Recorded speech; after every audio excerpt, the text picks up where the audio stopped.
Good morning, everyone. It's 9:30 Monday morning, September 11th. Okay, my goodness, time goes by so fast. 16 years ago was the tragic date. Um, it's amazing. I remember what I was doing. I remember where I was. Crazy, crazy. Time goes by really fast. Anyway, I was wanting to make this video today because I was thinking about social awareness. And some people think just because it's, you know, how can I say this? Like, for example, there's many people in this town who never really considered certain things before these videos actually came out. Okay, they were just kind of going about their day-to-day life and never really considering certain things that were actually happening around them and the cause and effect of certain behaviors.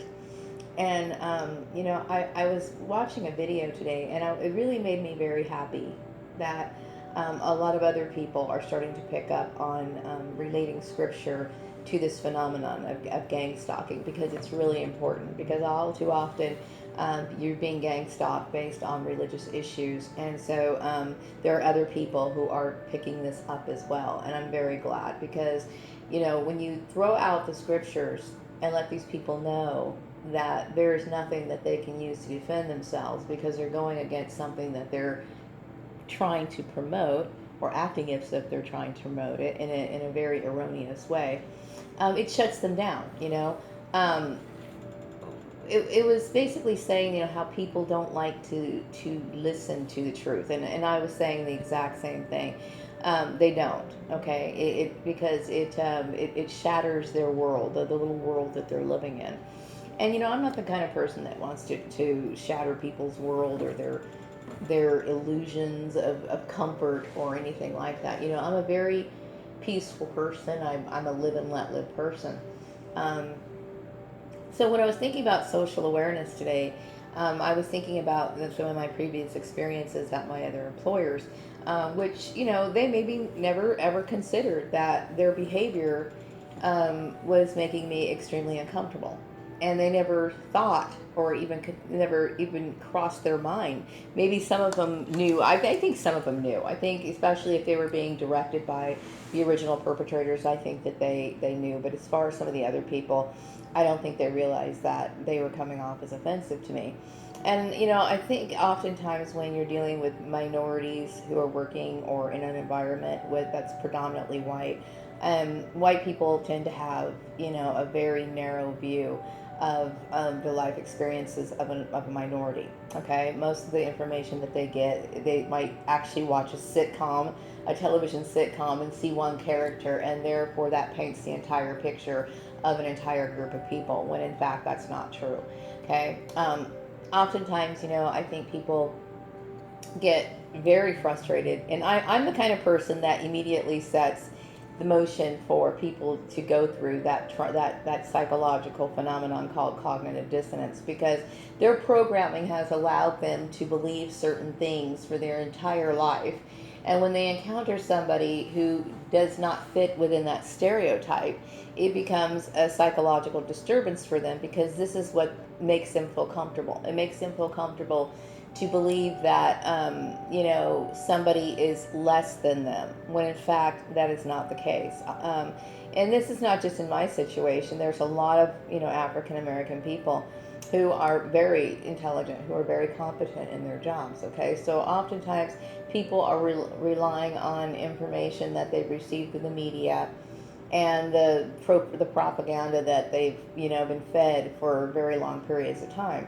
And I would say that my experience has been I will say that many of the people that I've encountered in the work area, not just here, but like even like in Chatsworth and so on, a lot of white coworkers don't realize that they're coming off as offensive. Some people really think that they're trying to be relatable. Like, for example, I don't speak in Ebonics. Okay, that was never spoken in my home. I don't keep up with like the latest what do you call it, street language or anything like that. So sometimes like certain terms or whatever, they become popular within the I guess pop culture type thing, where like, for example, a certain saying, well, become popular, and so they'll use that, you know. I don't speak that way, okay? So when people come up to me and they try to be relatable to me, they're trying to um, communicate with me, and they feel like they have to put on this air of what they think I am so that they can get along with me. And it's like that's the biggest turnoff for a person. You know, I would prefer people just be themselves, you know, in front of me. They don't have to sit here and tell me that they had a black friend. They don't have to tell me that they did this, or they don't need to do that. You know what I mean? Because obviously when you bring those sort of things up, you're letting a person know that your race is the first thing that's on their mind. So it's not something that you have to do. You just have to be yourself, okay? I don't enjoy that sort of interaction. I had, going back to the Murrays, I remember Steve Murray said something really stupid one time. Well, he said it many times. He was an idiot. But, you know, and I just thought, you know, you can't, you try to tell people, I don't relate to that. I don't have anything to do with that. You know what I mean? There's different people within certain cultures and certain subcultures within certain races. Like, for example, you might see some people like in backward places in the South, okay? And they're missing teeth, and they don't bathe, and they practice generational incest. And then, you know, you go to another part of the United States where there's predominantly white culture, and some of these people are more educated, they're more sophisticated. They would never ever let something like that happen to them, and they understand you know, certain social behavior and etiquette and a proper way of behaving. So there's different kinds of people, or different kinds of, I guess, cultures within cultures, okay? And so, you know, oftentimes you get classified as one way when in fact you're not even remotely like that. So that is something that, you know, has always frustrated me to no end, because, you know, it's very difficult for me to be relatable to people when they are basically trying to set the stage for how they expect me to be, you know, which really does irritate me. And that does prevent me from having relationships with people, because when people come up to me like that, I immediately shut them down. I'm cordial, I'm polite, but in the back of my mind as I'm walking away, I will never talk to that person again. Not in a way where I'm going to really deeply converse with them, because I find that to be offensive. And some people were never aware of the fact that it is offensive, but it is. People generally like to deal with people who, and be in social interactions where people are just relaxing in themselves, you know, so people don't need to do that, you know. And there's a lot of people who never considered that, you know, it never occurred to them that, you know, the things that they do, or for the stupid assumptions that they have about someone who doesn't look like them comes off as offensive, and they are right to be offended, you know. Whereas some people think that, and believe me, like the issue that happened over at the Murray's place, I never said a word about it, okay, but I was constantly being accused of playing the race card, when in fact I didn't do anything. You know what I mean? I was the one who was upholding everything. I was the one who was doing everything on the up and up. But it was the preconceived ideas of me being some militant black woman promoting black rights and all this other stuff, when that never even happened. So then now, after all this time, I'm actually becoming more vocal about it and saying, hey, you guys were in the wrong, because I didn't do anything. It was a bunch of bullshit going on. But that's pretty much the perception of how people view you, you know, and it's wrong. You know what I mean? When you encounter somebody, just like, for example, if I encounter a Hispanic person, I don't feel like it's necessary for me to use their language or their street terminology for me to relate to them. I will just introduce myself and go into whatever conversation, you know, that I feel like is appropriate at the time. I don't feel like, you know, and as far as, you know, like some people like to be referred to as black, some people like to be called African American, or whatever group that they belong in, and it varies from you know, different generations. Like in my mom's generation, black people were referred to as colored. And if I'm in a conversation with her, I've noticed that she uses the word colored as well, because that's what she knows, okay? Now, in my generation, we were referred to as black, and I prefer, I'm kind of feeling like I'm even not even sure about using the term African Americans, because I've been doing some research about, how it's very likely that we are indigenous to this land anyway. So, and it's a theory that's out there that kind of rolls around in my mind that I'm playing around with, and I really have to think about that. But I think of myself as black, you know what I mean? But when you encounter a person, and I don't like to use the word politically correct, because like I said, for one person it may be one thing, and for another, so it's just best to ask, how do you refer to yourself? If that conversation comes up, how do you refer to yourself? Some black people want to be black. Some people say I'm African American. Some people might even say, okay, you can call me colored, whatever. But really, it should be based on how the person would they feel comfortable and how they feel about it. You know what I mean? So yeah, I would say that I say I'm a black woman. I'm black. But just because I'm black doesn't mean that I speak a certain term, or even things that, like, catchphrases that are not necessarily derived from the black culture. Some of it's just like, I don't know, like, for example, this one particular term really pisses me off. Like when somebody does something stupid and they'll say, oops, my bad. My bad what? What are you fucking talking? That doesn't make any sense, okay? So I don't keep up with, like, just, what do you call it, street language, or slang, or I don't like those kind of phrases. I don't. Oftentimes I tend to, avoid that, with good reason. Because if it doesn't make any sense to me, it's not going to come out of my mouth. It just isn't. But, I've dealt with a lot, in my past, as far as, dealing with white coworkers and their behavior. And I would say that, when I go into work, I just expect to get on with my job. And, you meet people as you go along, and you don't, I don't think that should be the first issue that people are focused on. I really don't. I mean, and trying to relate to me in that way is going to be a turnoff. There's a lot of people, like, they'll start that stuff with me, and then they'll notice that I don't want to come around them anymore, and then they don't understand why. That's why, because it paints a picture, and it sets the tone for how future interactions are going to be, and I don't want to be placed in that situation. You know what I mean?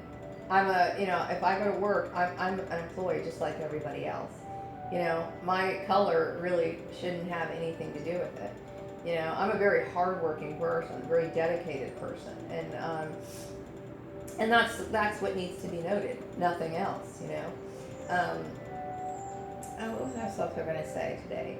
About the video that I was referring to. And yeah, I was very glad that people are starting to refer to scripture when it comes to this whole thing about religious persecution.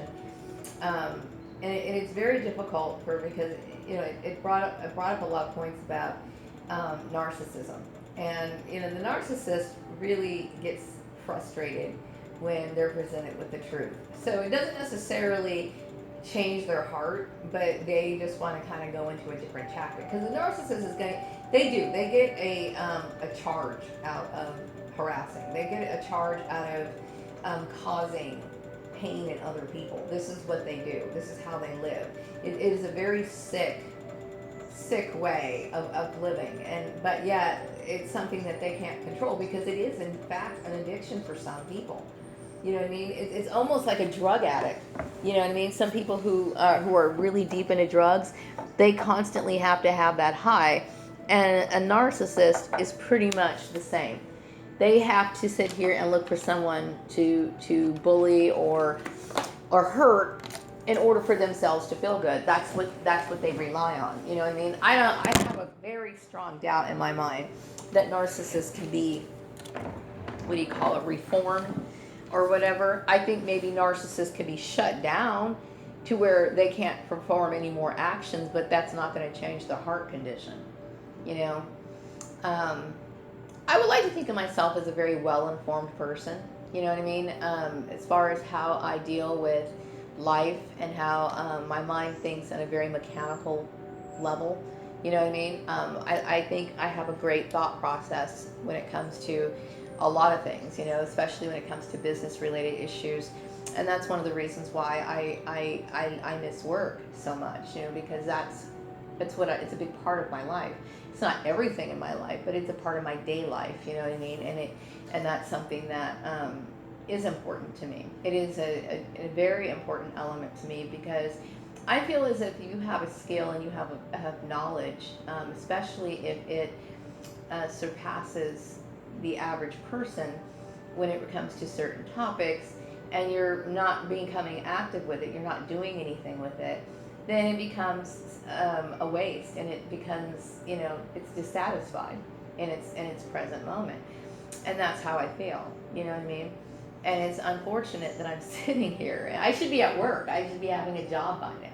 You know, it upsets me because I'm the kind of person who shouldn't have a problem. If I didn't have this issue relating to targeting, I would be working, and I would be in a very long-term position by now. You know, because that's what I aim for. I aim for, you know, longevity. I long for stability, and you know, you get too much of this sort of stuff that goes on in the workplace that a lot of people, once again, weren't really aware of. A lot of people in this town probably never considered workplace mobbing, and chances are, because I have seen a lot of the business structures in this town, and some of the things that the words that come out of a lot of managers' mouths about how they're going to basically work this person and create all kinds of frustration, so the person will get, you know, sick and tired and quit on their own, so these people can be cheated out of unemployment benefits.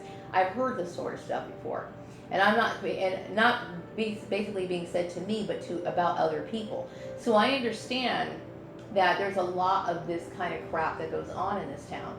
So a lot of people never even considered the fact that they were treated in a very bad way, and that yes, they do have rights, and they should be able to consider that. So I think that, you know, the situation, as shitty as it is, has, you know, opened a lot of people's eyes, you know, and hopefully for the better. You know, sometimes certain things like this have to happen in order for people to become awake and aware of certain things, you know. And, you know, I would like to see, you know, the narcissistic behavior removed from work environments, because this is really, if you're a business owner and you want a stable company and you want things to be harmonious and you want to be productive, you want to be successful in your business, this is the sort of thing you want to eliminate, because what you really want is you want long-term employees. You do, okay? Because you're wasting time and you're creating like you know, divots or holes, or you're breaking the chain of, you know, consistency when you're constantly terminating, rehiring people, retraining them, and instead of having something that's stable, something that's concrete, there's too much turnover going on, and oftentimes it's a result of the management, because the managers, sometimes they get on an ego trip, and that's the biggest danger for a lot of people, is that they have too much ego involved in what they're doing. They enjoy the prestige of perhaps maybe having a certain position, and that's it. So while they're sitting there on their high horse, they are wreaking havoc in the lives of their subordinates, and they're running amok. And it's funny because they never considered the fact that what they're doing is highly unethical, you know, and it's damaging to a business. So instead of having long-term employees and stability in a company where people are really working at their best, you get people who are extremely discouraged and they are not motivated to actually produce more, you know. And that's really what people want, you know. So it's like, you know, I encourage business owners to really start looking at the behavior patterns of some of their managers. You know, it's important, because, you know, you don't want to deal with somebody who has that sort of behavior. You don't, because they're making everybody miserable. and oftentimes people are generated more or motivated more by fear of the manager. And some people think that that's good. That's not a good thing, you know, because it's like people who operate out of fear and work under fearful conditions are not going to produce the best work. You know, if anything, it's going to be more sloppy. It's going to be more, less time is going to be put on focusing on it. It's just more of a matter of getting it done instead of doing it in a very careful manner. You know, I believe me, I know, because I've had some really bad managers, and I could sit there and point the finger at oh well, my family was making them do it. But if they were a good manager, they wouldn't have let the shit happen in the first place. That sort of intrusion, that kind of horseplay, that sort of, bullshit shouldn't be in the workplace in the first place. They need to be able to decipher what is professional, what is unprofessional, what is going to create a hostile environment. That needs to be in the back of their mind 24 hours a day. Nobody wants hostility in the workplace, okay? I think most people, some people aren't as, enthusiastic about their job as I am, okay? But some people, basically what people want to do is they want to find a job that they like, that's equal to their skill set. They want to go to work and they want to have a pleasant time. They want to like their job. I know they do. No, but people don't want to sit here and be bored, agitated, pissed off, resentful. They don't like carrying that stuff, okay, because it creates a lot of stress. And I'm pretty damn sure that most of the illnesses that we have right now, like people dying over of heart attacks and stuff like that, that's a direct result of work-related issues. Okay, I'll be back with part 2.